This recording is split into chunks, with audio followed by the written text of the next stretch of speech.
میں جس سال حج پر گیا وہاں ایک بوڑھا شیخ مجھے ملا اور وہ یمن کے علاقے کے عالم تھے، سفید داڑھی تھی. میں ان کے پاس جا کے بیٹھا، لوگ اس کے حلقے میں جمع تھے. تو اس بابے سے جب گفتگو ہوئی تو اس نے مجھے کہا کہ اسی مسجد نبوی میں قاری فتح محمد صاحب پانی پتی رحمہ اللہ ایک بہت بڑے عارف اور بزرگ اللہ والے گزرے ہیں. فرمایا میں نے ان سے قرآن پڑھا تھا اور انہوں نے بتایا کہ جو اس وقت امام نماز پڑھاتا ہے یہ بھی ان کا شاگرد ہے اور وہ قاری فتح محمد پانی پتی دیوبند کا شاگرد ہے. میں اس موضوع کو لمبا نہیں چھیڑتا. تلاوت آیات کے ساتھ تعلیم کتاب کہ قرآن پاک کی معنی، مطالب اور مفہوم.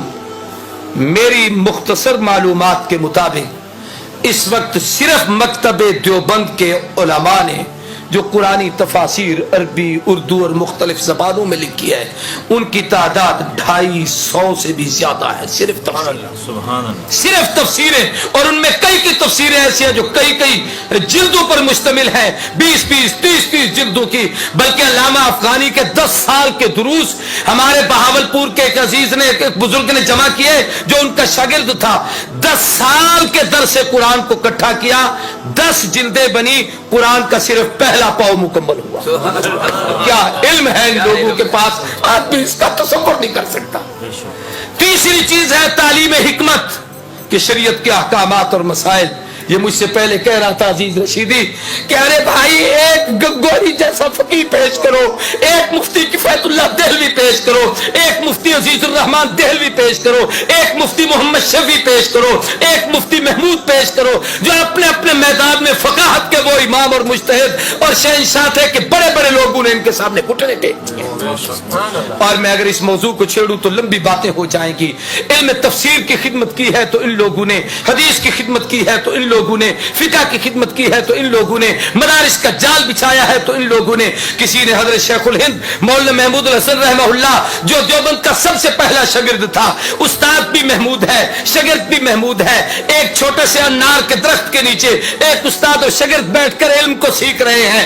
اور شاگرد محمود نے جب وہ محمود حسن بن گئے، علامہ زمان بنے، تو کسی نے کہا حضرت آپ کی کوئی تصنیف تو ہمارے سامنے نہیں آئی، آپ اتنے بڑے علامہ کہلاتے ہیں. فرمایا میاں میری تو ہر میدان میں تفسیر ہے، تو میری تصریف ہے، کس میدان کی تصریف دیکھنا چاہتے ہو، کون سی کتاب پڑھنا چاہتے ہو؟ اس نے کہا جی ہم نے تو کوئی نہیں دیکھی. فرمایا میرے قرآن کی تفسیر میں اگر کوئی تصریف دیکھنا چاہتے ہو شبیر احمد عثمانی کو دیکھ لو، علم حدیث میں میری کوئی تصریف دیکھنا چاہتے ہو میرے شاگرد انور شاہ کو دیکھ لو، اگر فقاہت میں میری کوئی تصریف دیکھنا چاہتے ہو میرے عزیز الرحمان اور کفایت اللہ کو دیکھ لو. فرمایا اگر تم لوگ میری تصریف کو دیکھنا چاہتے ہو، سیاست کے میدان میں کچھ پڑھنا چاہتے ہو میرے شاگرد عبید اللہ سندھی کو دیکھ لو. اگر تم میری تصریف پڑھنا چاہتے ہو جناب والا تاریخ کے میدان میں مجھے کچھ دیکھنا چاہتے ہو میرے ایک ہی شاگرد تصوف کا امام اشرف علی تھانوی کو دیکھ لو. میرے اگر تم میرے تدبر اور حوصلے کو پڑھنا چاہتے ہو میرے شاگرد حسین احمد مدنی کو دیکھ لو.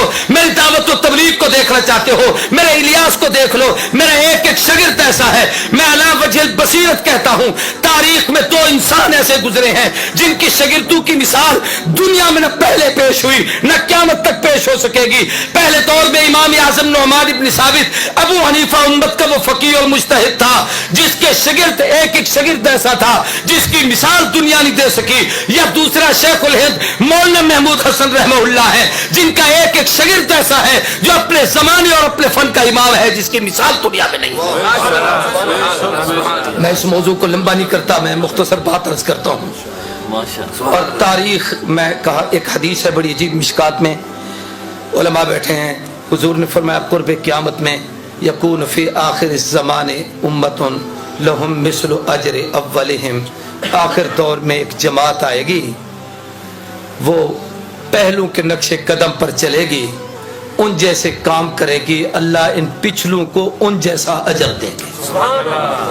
آگے بڑی لمبی تفصیل ہے، میں صرف اسی کا ایک خاکہ عرض کرنا چاہتا ہوں. تاریخ نے اپنے آپ کو دہرایا کہ اگر پہلے دور میں امام اعظم نعمان ابن ثابت ابو حنیفہ گزرا جس کی فقاہت کی دنیا مثال نہ دے سکی، تو اس دور میں رشید احمد گنگوہی گزرا، علماء دیوبند کا وہ عظیم فرزند جس کی مثال دنیا نہیں پیش کر سکتی. اگر اس دور میں احمد ابن حنبل استقامت کا کوہ گرا تھا تو تاریخ نے محمود حسن وہ پیدا کیا